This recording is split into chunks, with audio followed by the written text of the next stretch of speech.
We come together today, united in loss and yet experiencing grief that is absolutely unique to each one of us. Each of us holds thoughts and emotions that may defy description. May we allow those things to surface in this time of music, memory, and reflection. We light these candles for those we yearned for who did not come, for those who were here and we didn't know until they were gone, for those we carried but could not hold, for those who were born but could not stay. These precious babies, nestled in the arms of Mother Earth, will always be a part of us. We hold them tenderly in our hearts and minds. They are forever with us. Amen. As parents, we take great joy in mapping out all of the potential paths our child's life can take. Like cartographers of the human spirit, we draft the landscape of their potential in our minds. Who will they grow up to be? Whose qualities and characteristics will they take on? Who in the family will they resemble the most? We convert bedrooms into nurseries. We buy car seats. We pick colors and paint walls. We pick out their names and backup names. We celebrate gender reveals or choose to keep their sex a mystery. We set the foundation for the life that is to come. Our grief is a unique grief in that we will really never get to know this little person or who they would have become. Yet we grieve for all the intricate little futures we have imagined. They glimmer and flicker out like tiny fireflies in the evening sky. We can feel lonely in our unique grief as the rest of the world moves on, not quite understanding what it is to lose 1,000 little futures. With present pandemic restrictions, we are unable to physically gather today. However, we as parents of these little angels do hold a shared experience. We are not alone. And today, while not together physically, we can take comfort in knowing that we are together in our grief. We dreamed, we hoped, we suffered a loss, and to grieve that loss is the most normal thing there is. Today, we commit these little angels into the earth of this beautiful garden. This communal garden will give each of us a place to go, a place to remember for years to come. We can take comfort in knowing these gardens will be tended to with love and tenderness, much like how our memories will be tended to in our minds in the days to come. This cemetery is a hallowed place that holds generations of members of our community. Some famous, others known only to their families and friends, all cherished in their own way and leaving a lasting legacy of memories and emotions. As a representative of this municipality and as a carer of this ground, I hold a special place in my heart for all the little ones who are here. It is a tender thing to be granted the responsibility to watch over your precious babies and with gentle hands keep this garden a living memorial to your hopes and dreams for each of these children. It is our hope that this quiet garden provides a safe place for you to mourn in your own way and in your own time, knowing that you are not alone. I'd like to share a reading by an unknown author named Angel of My Tears. How do you love a person who never got to be, or try to envision a face you never got to see? How do you mourn the death of one who never got to live, when there's nothing to feel good about and nothing to forgive? I love you, my little baby, my companion of the night, wandering through my lonely hours, beautiful and bright. What does it mean to die before you were ever born? To live the lovely night of life and never see the dawn. Ah, my little baby, you lived like anyone. Life's a burst of joy and pain, and then, like yours, it's done. I love you, my precious baby, just as if you'd lived for years. No more, no less, I think of you, the angel of my tears.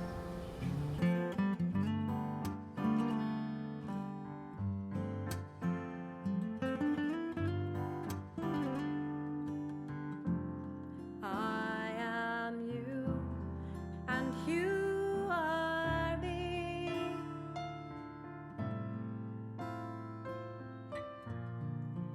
And we are still a family.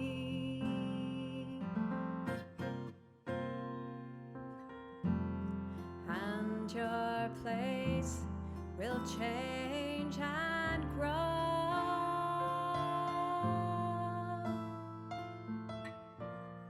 As my healing continues to flow,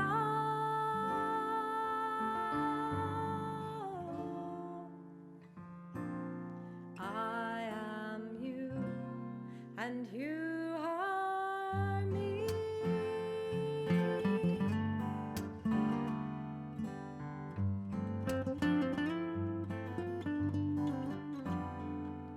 When Mother Earth reclaims your frame, and the great composer takes your spirit, let my sorrow be transformed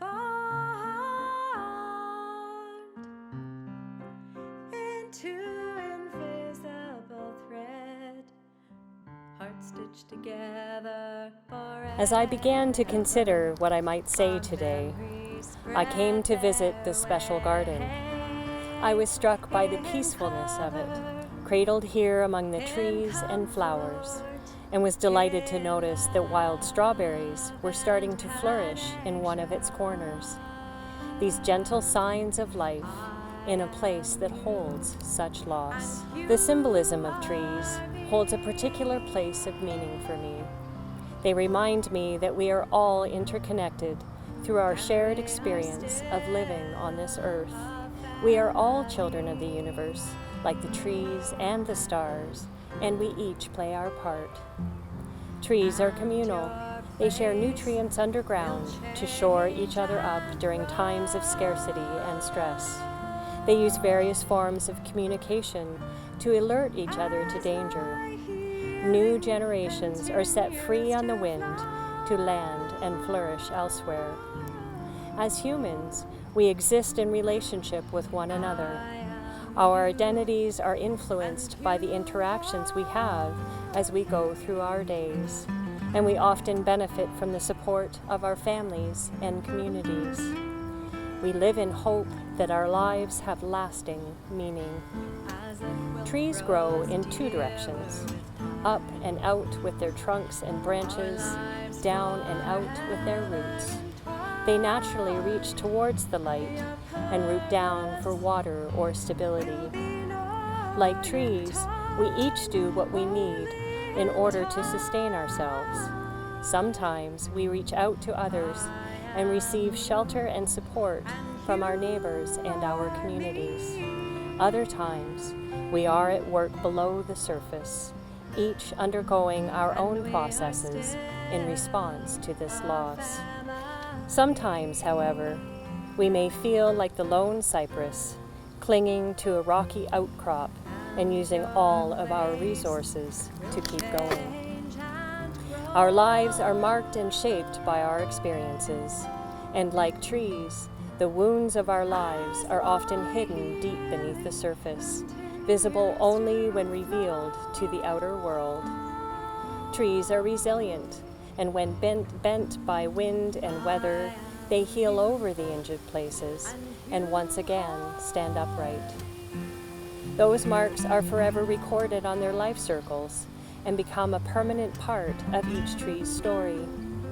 We too are wired to survive. We respond, adapt, and reach out according to circumstances. We may feel buffeted and bent by the winds of grief, but if we can develop flexible strength, like the trunks and the branches, we can move with the wind and remain unbroken. As humans, when we are marked by grief, we each have our own way of healing those hurts and come to learn new things about ourselves as we layer meaning over our experiences and carry them forward into the rest of our lives. When we are grieving, we sometimes feel lost in the vastness of the universe as we meet emotions for which our words may fall short. Our language is not rich enough to adequately capture the full depth of what we feel, and so our experiences often feel indescribable, and our stories feel hard to tell. The rings of a tree are a map of its life experiences. They not only trace times of health and growth, but also times of hardship and survival. Each tree in a region may have experienced similar conditions of sun, shade, rain, wind, frost, and snow, creating similar patterns, but yet ones that are unique to the tree given its location on the land. The rings illustrate the stories of that tree's life. Our grief is similarly unique, as are our needs as we heal.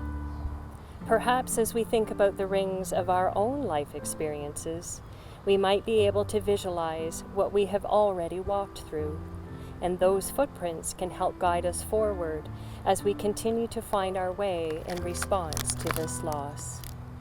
We may be able to look backwards to see how we have weathered other hardships and be reminded of our own wisdom and resilience. In grief, we may need to be reminded of our roots, the foundations that anchor our lives and remind us that we come from somewhere and are embedded in a strong and sound network of ancestors. Even though our precious babies have not lived, he or she takes a rightful place in the history of our lives and in the collective lineage of our families. Although we may feel cast adrift by our experiences of loss, this place is a permanent place. We have a connection here to the loss of this pregnancy, and so there is a tiny little bit of rootedness. There is a physical place to come to, one where we can see, smell, and touch, that we can hold in our mind's eye no matter where we are. A place where, as Nathan mentioned earlier, we can reconnect to our vision of those 1,000 little futures, where especially at this time of year, we can catch a glimpse of the fireflies and be reminded that our experiences are real. Our hopes and dreams for this little one were real, even if just for a moment. Amen. The different shapes and heights of these vases symbolically represent the unique nature of grief and signify the individual paths each of us are taking as we find our way through. As we prepare to leave this precious garden, we extinguish these candles to mark each of the losses we have experienced. Something of us can never die. We move in the eternal cycle of darkness and death, of light and life, and this candle that we now kindle is a sign of this truth. As it burns pure and bright, so may these little ones brighten and purify our lives. May this light represent the light of your love.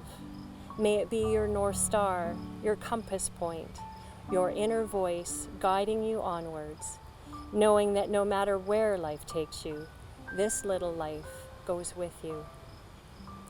As we gather together on this summer day, our hearts and minds are filled with the thoughts of the ones we have lost. We hope the words of our hearts are heard as we think of them. We place our hope in the notion that we are supported as we cope with all things, and may we be granted the strength, perseverance, and peace that will sustain us as we face each new day as it unfolds. Amen.